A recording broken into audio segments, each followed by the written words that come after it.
Бүгінгі сабағымыздың тақырыбы қорқыт және қорқыт күйлері деп аталады. Оның ішінде Әупбай күйіне тоқталатын боламыз.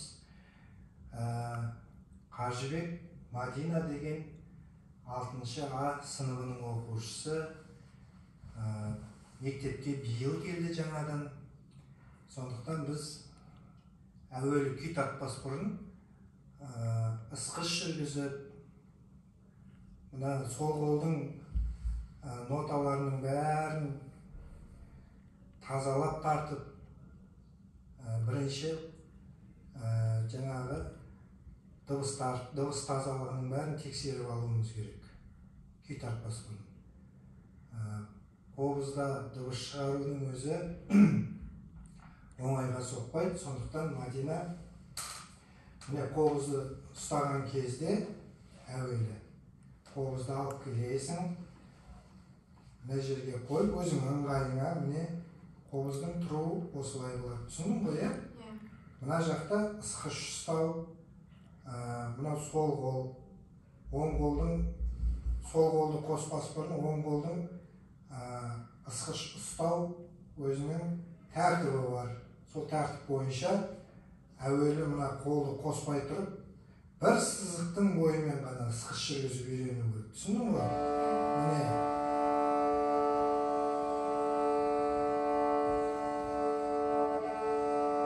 қайтқан кезде ешқандай үзіліс болмау керек ысқыш жүргізуде.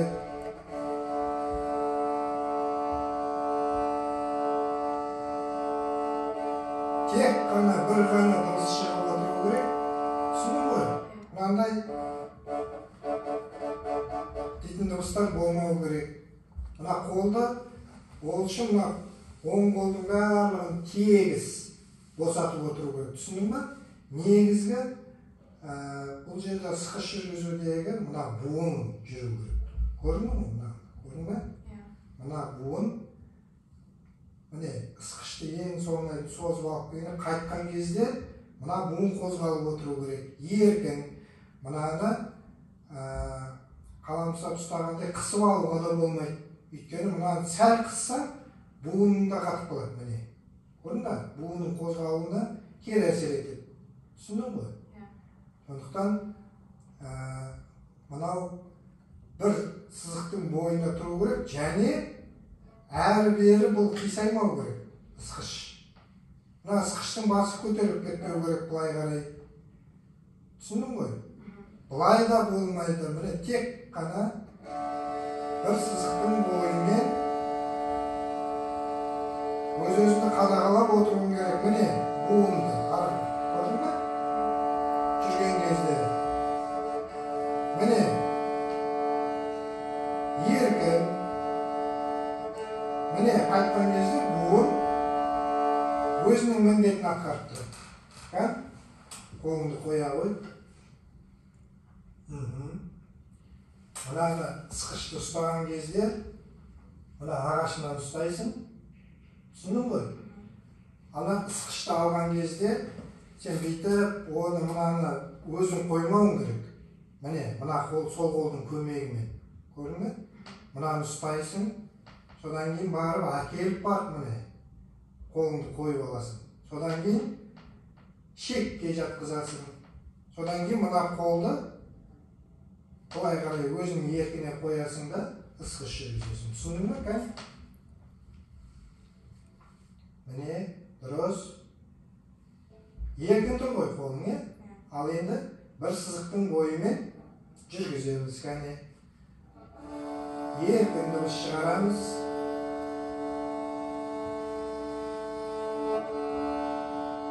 Дұрыс. Ысқышты ауыстырған кезде жұлқымаймыз. Жұлқып кетіп жатсың. Әсіресе мына басына келген кезде жұлқып жатсың. Сондықтан бүйтіп жай ғана келесің да бұл жерге тоқтауға да болмайды. Пауза жасауға болмайды. Түсіндің ғой? Келесің де әдемі ауысып кетесің бері қарай. Кәне басынан бастап бір сызықтың бойымен буыныңа да қарап отыр арасында.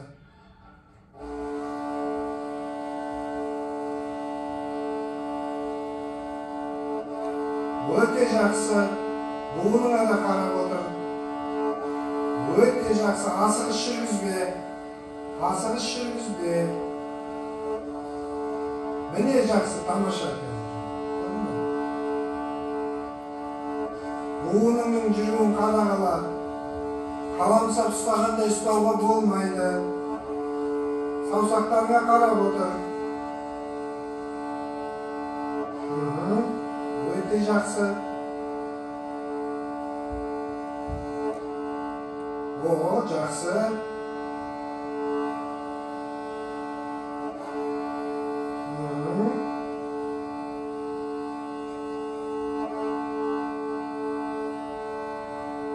Дұрыс.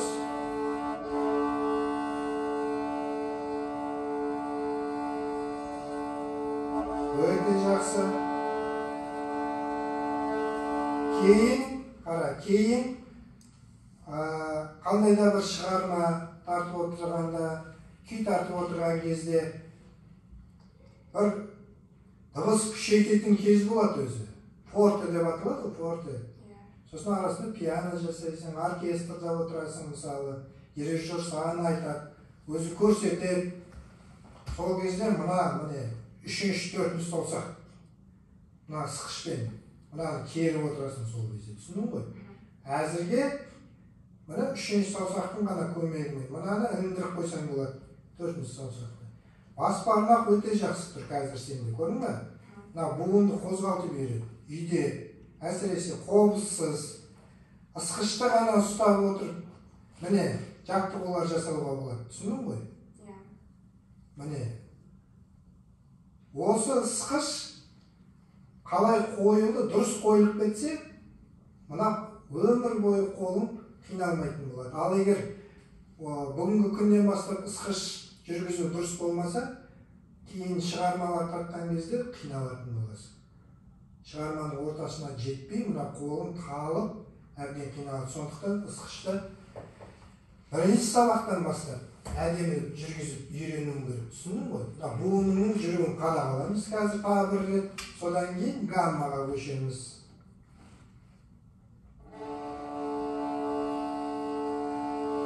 Қолды көтермейміз.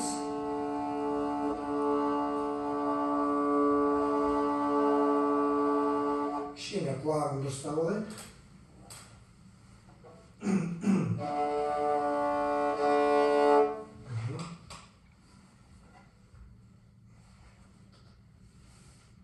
Бір сызықтың бойымен қадағала.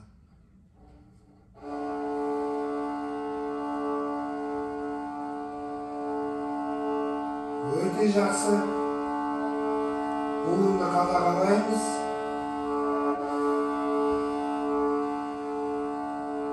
Арасында толқын болмасын.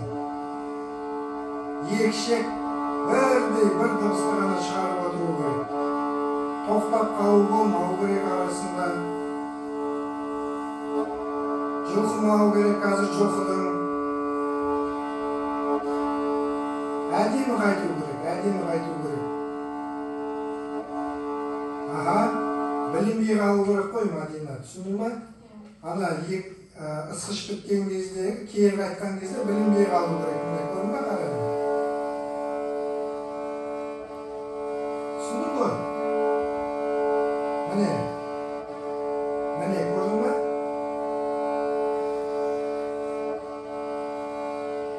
Тыңдап отырсың ба? Дыбыс үзіліп жатқан жоқ қазір мына жерде қара.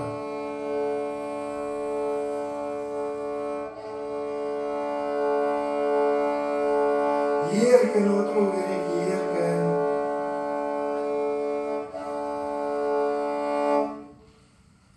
Бір рет жүргіземіз тағы да.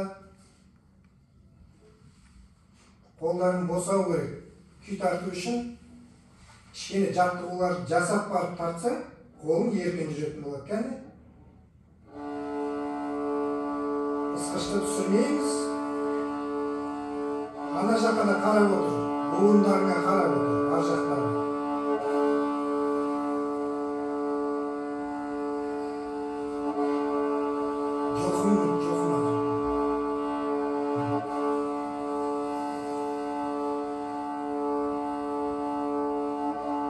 Өте жақсы, қазір өте жақсы ауыстым.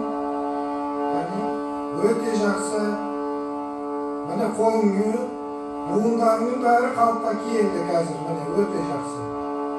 Бастапқыда емес, бастапқыда жұлқығансың. Жұлқу болған. Міне жақсы қазір. Түсіндің ғой? Енді осы жерден тоқтаймыз да гамма тартамыз. Түсіндің бе? Ре мажор гаммасы бұда қанша белгі болады? 2 белгі. 2 белгі. Қандай? Фа диез, до диез. Дұрыс. Сол белгілерді сақтап отырып, мына қобызда содан кейін ара қашықтық деген болады. Ноталардың арасындағы қашықтық бар ғой кәдімгі. Ара қашықтықтағы ноталардың. Қолды қойған кезде, міне, көрдің саусақтардың бәрін ашып отыру керек. Міне. Ертең осы гамманы үйге барған кезде, менен сабақтан шығып үйіңе барған кезде айнаның алдында отырып дайындалу керек. Өйткені мына оң қолды, сол қолды қадағалап отыру үшін. Түсіндің бе? Мына жерде әрбір ноталар өзінің рет-ретімен қойылатын жүйесі болады, қараңыз.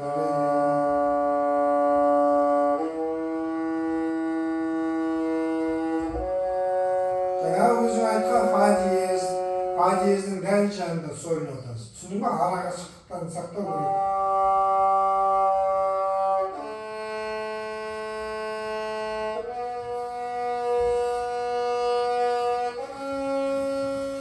Ысқышты содан кейін қатты былай көтеруге де болмайды. Ұқтың ғой? Мына ре шегіне сәл тигізбей өтсең болады.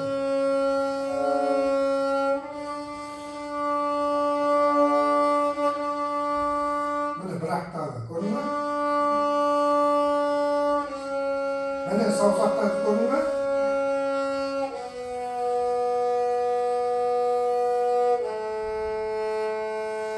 Ысқышты ауыстырғанда тура сондай, көрдің бе міне? Келдің де мынаған былай ғана сәл жатқыза салдың жетеді. Міне соль, фа диез, түсіндің бе? Миды қатты көтеруге болмайды. Құлақты содан кейін әрбір гамма шығарма ойнап болған кезде қобыздың құлағын теңестіріп отыру керек.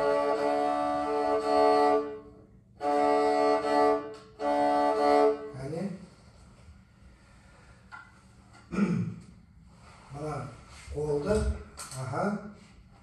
енді қолды міне мына жақты қатты көтерме.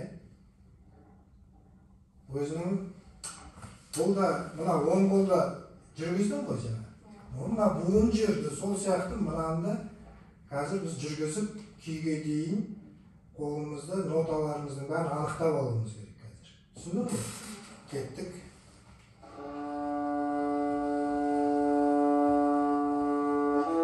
Бірінші саусақ, ноталар таза шығу керек.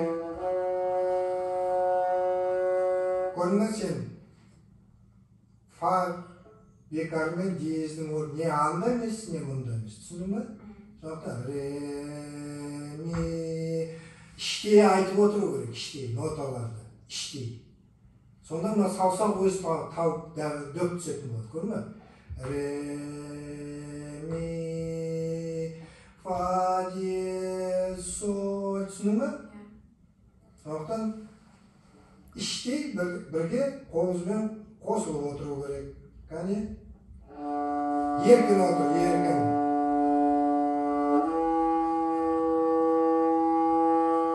Фа диез, дұрыс.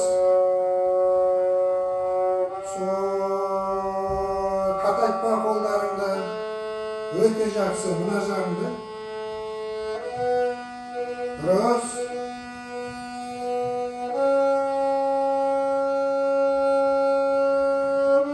Жақсы. Буыныңды қозғап.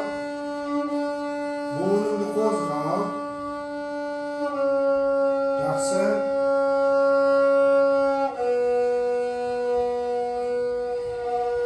Саусақтарыңды аш.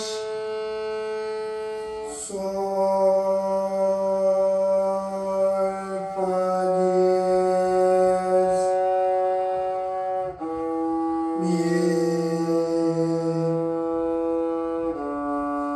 Түсіндің ба?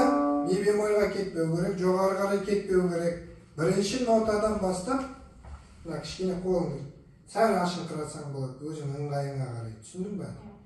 Кеттік. Тағы да жеке-жеке сықышта жүргіземіз. Штрих. Мына қолдарыңды кішкене, мына көрдің бе мына? Былай барған кезде қолдарыңды ашып, мына жағына қарап отыр. Буыныңның қозғалуын жарай ма? Қадағалап отыр. Кеттік, кәне. Тағы бір рет.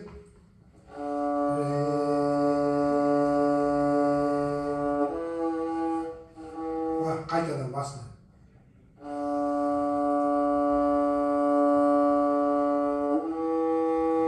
Дұрыс. Ноталарға таза түсеміз.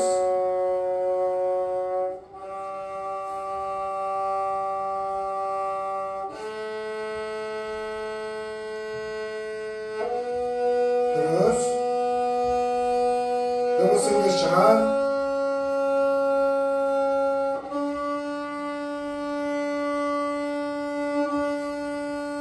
Өте жақсы. Оң-оңға да қадағалап отыр мына жақтан.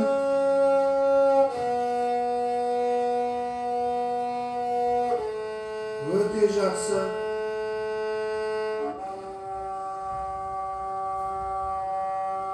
Фа диез. Дұрыс. Түсіндің ғой?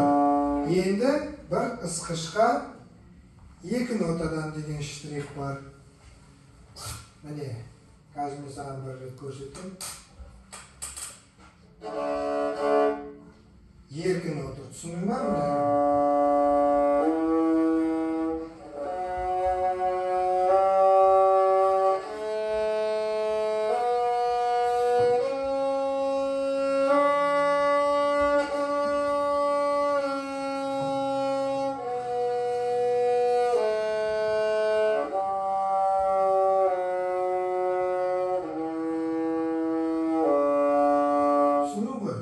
Бұда да тура сондай, бірақ бір ысқышқа екі нотадан болғаннан кейін, міне.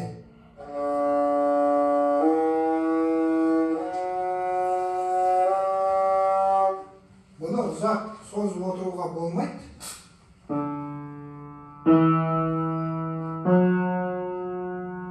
Түсіндің ба? Кеттік, бірге тартамыз, кәне.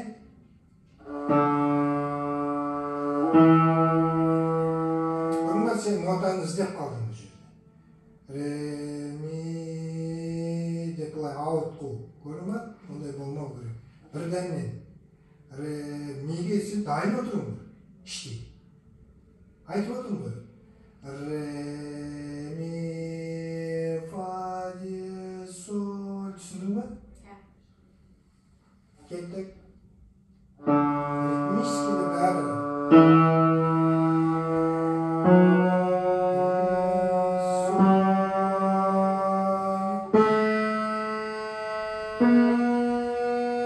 Дұрыс. Нотаға таза түс.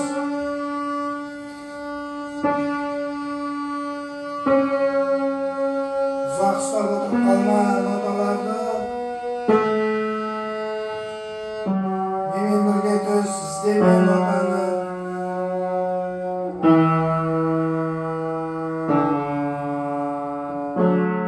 Нотаны ұзақ іздеп отырып қалуға болмайды ма? Ядан кейін жаңа сольға түсті ғой. Байқап отырып, тағы да сенің сольды іздеп қалдың әрі-бері. Түсіндің ба? Кәне тағы бір рет жүргізіп өтеміз бұл жерде.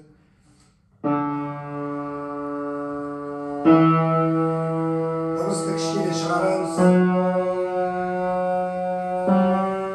Өте жақсы қазір.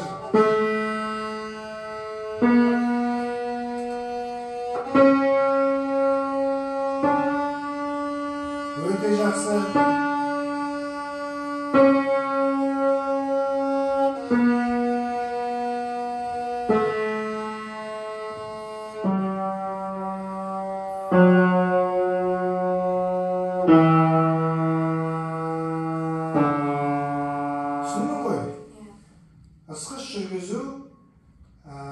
кейін мына сол қолдағы ноталардың бәрін таза басып, осылай күнделікті күй тартардың алдында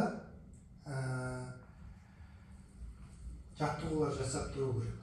Ол міндетті түрде. Саған керек нәрсе. Түсіндің бе? Ол бірденнен күйді ашып жіберіп, күйді тартуға да кейін болады ол. Ал қазір сен жаңадан келгеннен кейін мынау саусақтарың, оң қолдағы сықыштың жүруі, соның бәрі қалпына келіп барып, біз күйге оралуымыз керек. Ал енді қобызда қаншалық бұрау бар? Білесің бе? 2 бұрау. Дұрыс. Бірінші бұрау, мынау тартып отқан бұрау қандай бұрау? Музыка тілімен айтқанда. Музыка тілімен айтқанда ре, Ля. ля. Ре, ля бұл квинта бұрау. Квинта дейші? Квинта. Квинта бұрау деп айтуың керек сен. Бірден мен жауап беру керек. Содан кейін күйге қандай бұрау? Күйге соль мен ре. Ол кварта. Дұрыс. Кварта бұрауында. Түсінің бе? Күй кварта бұрауында жүреді. Квинта бұрауында да күйлері бар жүретін. Түсінің бе? Кварта бұрауында оң бұрау деп аталады. Қазақ жалпақ тілмен айтқанда оң бұрау. Сол теріс бұрау деп айтылады. Квинта теріс бұрау деп айтамыз мысалы біз. Түсінің бе? Оң бұрауда шыққан күйлердің көбі сәл мұңдылау, жарай ма? Зарлы, мынау адамның жүрек қылын қозғайтындай бір үлкен бір философиялық мәні бар күйлер. Қобыздың күйлерінің көбі негізі оң бұрауда шыққан. Сол бұраудағы күйлер бар, дегенмен оң бұрауға қарағанда аздау. Жалпы қобыздың тарихында Мадина екі ұлы ұстаз, екі ұлы қобызшы өткен.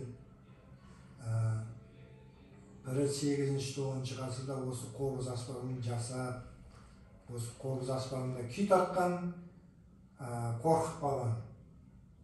Қорқыт Бабан. Сыр өңірі бойында өмір сүрген Қорқыт Бабанның артында мол мұра қалды десек болады. Содан кейін арттай 1000 жыл салып, 19 ғасырда әйгілі қобызшы, түркі әлеміне әйгілі қобызшы, тек қазаққа ғана емес, Ықылас Дүкенұлы деген бабан өмір сүрген. 19 ғасырда біз қазақ күйшілері үшін, қазақ өнері үшін жалпы алтын ғасыр деп атаймыз.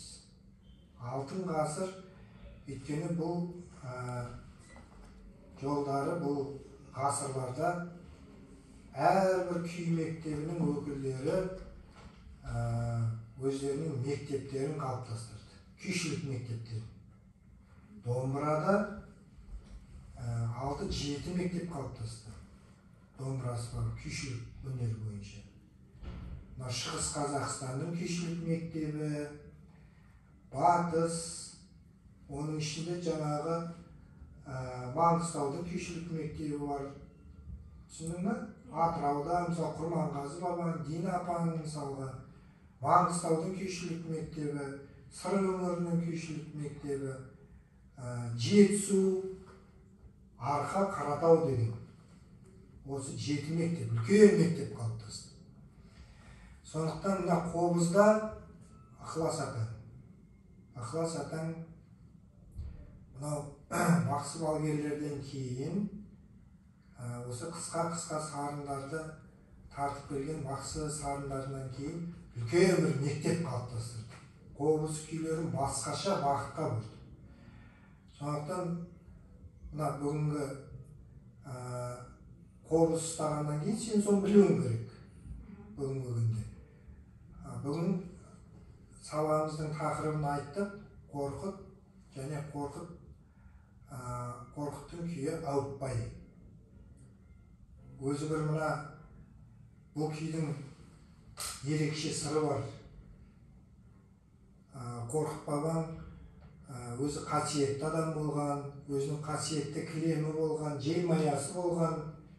Сол қасиетті кілемін судың бетіне төсеп жіберіп, жайғасып отырған кезде бір бала көтерген әйелді көреді. Сөйтсе қолында баласы да аш, өзі де аш, арып ашыған, берейін десе тамақ жоқ. Сол сәтте Қорқыт бабам қолына тебіреніп, қолына қобызын алып күй тартқан екен дейді, ауытпай деген. Ана баласын жұбатып тұр ғой, ауытпай, ауытпай деген. Түсіндің ба? Күйді сол ауытпайдың әуенмен бейнелейді. Қазір мен саған басын көрсетіп беремін сол күйдің, сен жақсылап тұр. Сонда бұл күйлерді бізге жеткізген Мұсабек Жарқынбеков деген ағам болады. Оны да біле білген керек сен.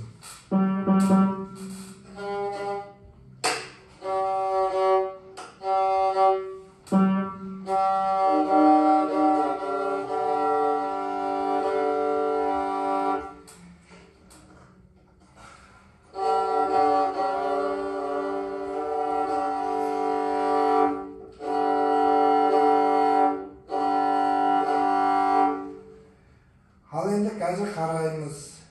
Күйді асықпай, сәл әндете, түсіндің ба? Өксікте тартамыз. Ре соль, бағана өзіңнің айтқан кварта бұрау дұрыс. Енді қарамын.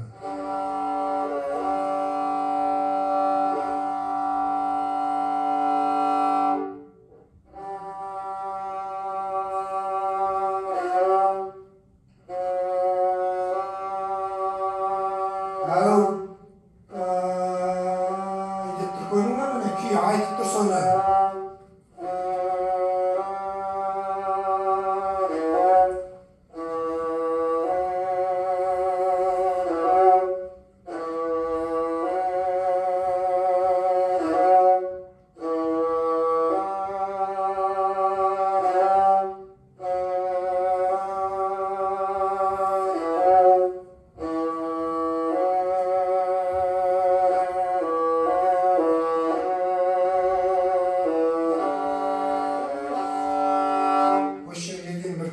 Мына жерде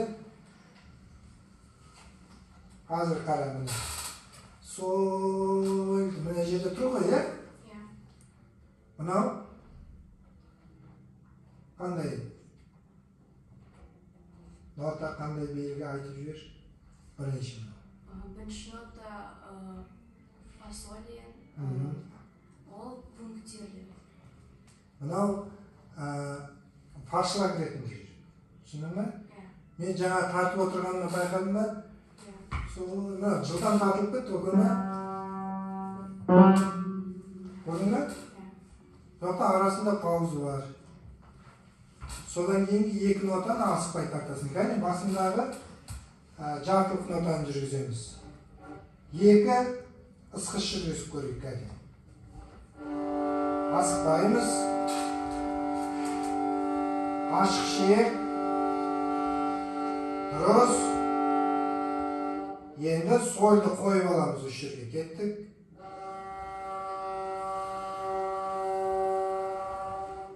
Дұрыс. Фа соль. Көрдің ба? Бұны жылдам бірақ аласың. Түсіндің ба? Міне.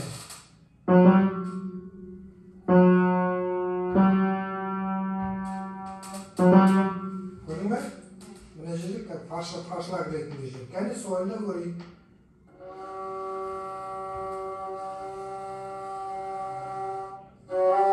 Вот, міне дұрыс, көрдің ба? Фа соль, фа ми деп айтадан өзіңнің қалпыңа түсесің, түсіндің ба? Мына жерде сольді алған кезде Мадина кішкене дыбысты нақтырақ. Әрине, түсіндің ба? Өз-өзіңе қарап, кішкене саусақтарының жүруін бірінші нотаға түскенде соль таза шығу керек. Sol жазылып тұр ма? Sol таза түсу керек. Кәне басынан солды тартамыз. Кеттік. Міне дұрыс.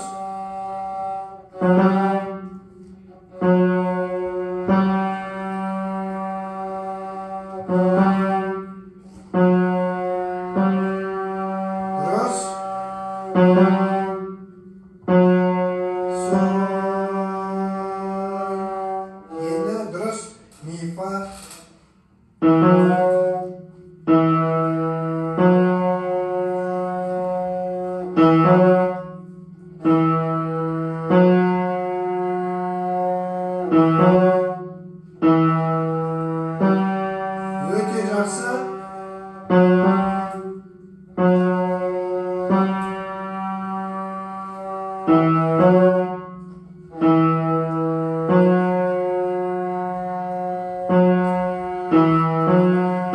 Жоқ, Мадина, кішкене ширақтау тартайық.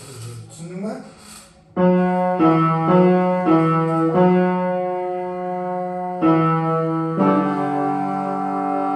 Түсіндің ғой, е? Мына жерлерде кішкене ана ысқыштың басына дейін алып бармай-ақ қой.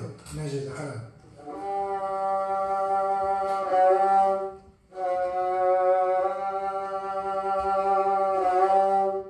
Көрдің ба міне?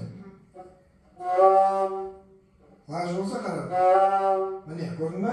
Ысқышты кішкене басып жіберу керек.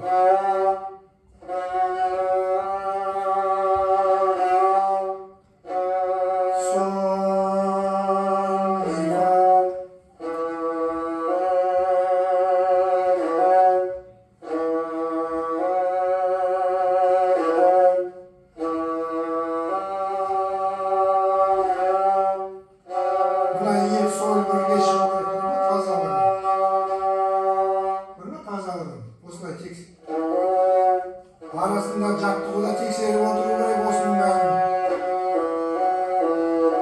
Мына жерде, міне көрдің ба? 8 нота бар.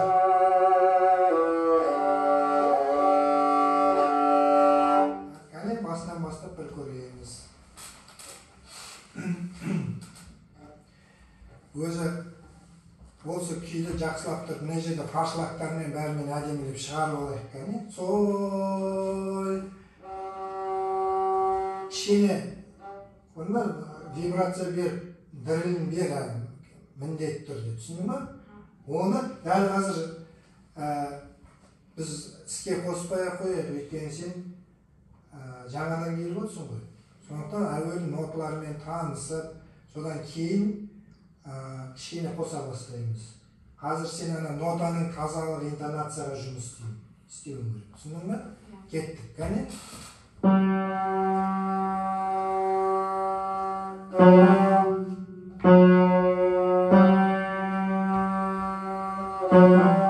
Дұрыс.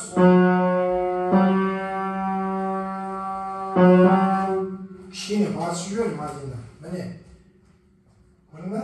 Мына жаққа келгенім. Соль, фа, соль. Кішкене. Мына ысқышты, мына неге қылға қаттырақ басып жібер. Түсіндің ба? Сонда анық естілетін болады. Кеттік, кәне? Соль. Кәне? О, міне, көрдің ба? Арасында паузасы да бірден айқындалып көрінді. Түсіндің ба? Мынаны шығарып. Соль, фа, соль. Фа, соль. Түсіндің ба? Арасында дыбыстарды паузының өзіне әдемілеп бөлу керек. Бұл жерде. Түсіндің ба? Кеттік. Басамыз. Дұрыс.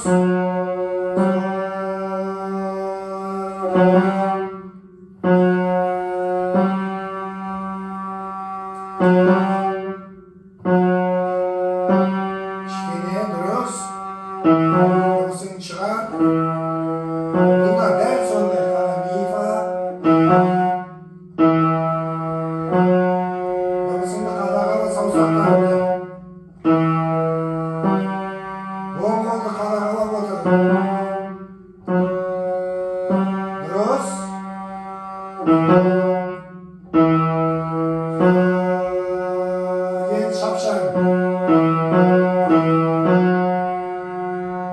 Түсіндің ғой, мына жерде мынау төрттіктің қасында азғандай нүкте жазып тұр, онда қадағалау керек. Түсіндің ба? Фа, ми, ре. Түсіндің ба? Осыны санап үйрен сен. Фа, жартылық нота сияқты ғой бұл да. Түсіндің ба? Фа, міне қа. Фа, ми, фа, ми, фа, ми, ре. Ашық шек. Түсіндің ба? Ары қарай да қара міне. Қазір тағы көрсетем. Мына жерде кішкене өте жақсы тарттың қазір. Міне. Фа, ми, ре. Миді ұзақ ұстама 8-ік нотаны. Түсіндің ба?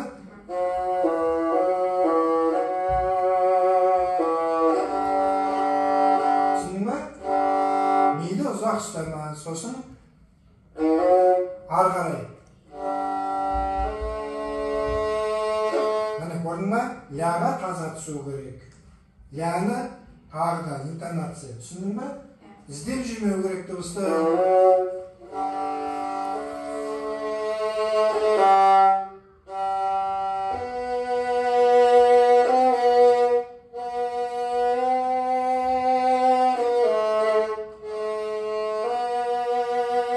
Ал енді қара мына жерде. Жақындап қарасаң, міне. Сенде де тұр мына жерде. Түсіндің ба? Мына жерде келе жатқан мына қандай белгі? Түсіндің ба? Сен фа диезге де осы уақыт мына жерге дейін фа диезде тартып келдің. Түсіндің ба? Бүкіл ноталарың бар. Мына жерде ауысып келген кезде қара міне.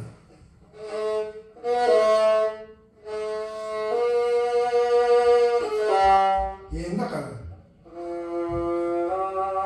Төртінші саусақпен алып жібер мына жерде. Сол жоқ. Түсіндің ба? Фа. Фаның өзін аласың. Түсіндің фа бека.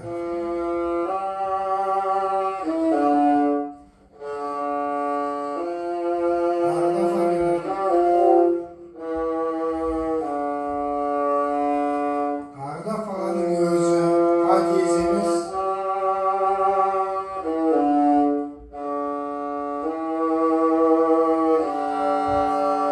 Түсіндің ғой? Кәне? Осы жерді бір тартып жіберейік. Нотаға қарап отыр. Түсіндің ба міне? Ми, фа. Бұл жерде фа диез сол бағанағы белгі кеттік. Кішкене, жоқ. Шапшаң, сосын ми, фа. Ми, фа. Түсіндің ба? Қысқа, кішкене кеттік.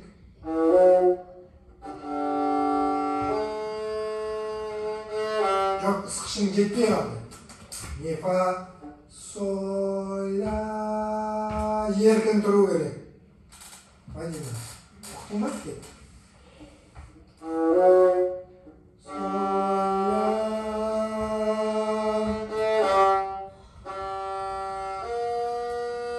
Жоқ, ноталарың таза емес, түсіндің ба? Сиға таза бару керек, Вадима. Міне.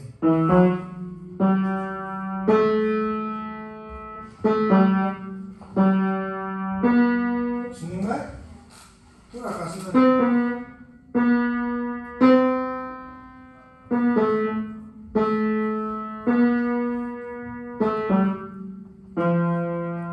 Міне фа. Түсіндің ба? Осы фаға дәл түсуің керек. Фа бекардың өзіне кеттік. Кәне.